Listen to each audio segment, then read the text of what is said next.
என்னக்கா இப்பதான் வண்டி எடுத்துட்டு வெளியே போனேன், அதுக்குள்ள வந்துட்ட, என்னாச்சு? ஒரு நிமிஷம் கிச்சனுக்கு வா சிருஷ்டி, சொல்றேன். சிருஷ்டி, அக்கா இல்லைன்னு இன்னும் வருத்தம் எல்லாம் படக்கூடாது. நான் உன்னை சுத்தி தான் இங்கேயே எங்கேயாவது இருப்பேன். நீ தான் இனிமே இந்த வீட்டை பொறுப்பா பாத்துக்கணும், சரியா? ஏன்க்கா ஒரு மாதிரியா பேசுற? இங்க பாரு சிருஷ்டி, இதான் வந்து சீனி டப்பா, இது காஃபி தூள் டப்பா, ஃப்ரிட்ஜ்ல 2 லிட்டர் பால் வச்சிருக்கேன், சரியா? இதெல்லாம் இப்ப எதுக்கு என்கிட்ட சொல்லிட்டு இருக்க? உப்பு டப்பா எங்க இருக்குன்னு தெரியுமா உனக்கு?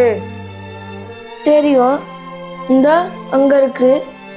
ஹலோ, சொல்லுங்க. TN37 AJ. எங்க வண்டி தான், இப்பதான் எங்க அக்கா எடுத்துட்டு போயிட்டு வந்தா. என்னாச்சு? ஏமா அந்த வண்டி ஆக்சிடென்ட் ஆயிடுச்சுமா. ஆக்சிடென்டா? என்னங்க சொல்றீங்க? எங்க அக்கா என் கூட தான் பேசிட்டு இருக்கா.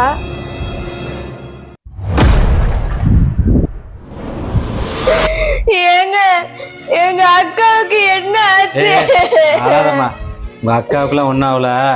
உங்க அக்கா பிளாட்பாரத்தில் வண்டி ஓட்டிட்டு போய் 2 பேர்த்து மேலே இடிச்சிட்டா. ஒருத்தவங்களுக்கு கை உடைஞ்சு போச்சு, ஒருத்தவங்களுக்கு கால் உடைஞ்சு போச்சு. உங்க அக்காவை போலீஸ் ஸ்டேஷன் போய் சரண்டரா சொல்லுமா. எரும மாடு. ஏய், எங்க போற? சிருஷ்டி, அக்கா 10 நாளே தலைமுறையாக போறேன். நீ வந்து அப்பாட்ட சொல்லி போலீஸ் ஸ்டேஷன் போய் அந்த பிரச்சனையெல்லாம் சால்வ் பண்ணிட்டு அதுக்கப்புறம் என்ன கூப்பிட வந்துடுறேன். ஏ, எங்க ஓடி போற? உனக்கெல்லாம் எதுக்கு வண்டி? நீ நடந்து போனாலே 4 வாட்டி தடுக்கில விழுவ, இதுல உனக்கு வண்டி வேற வேணுமா? சிருஷ்டி, இதெல்லாம் பேச என் டைம் இல்லை சிருஷ்டி, நான் போயிட்டு வரேன். வீட்டு பக்கம் வந்துடாத, அப்படியே ஓடி போயிரு.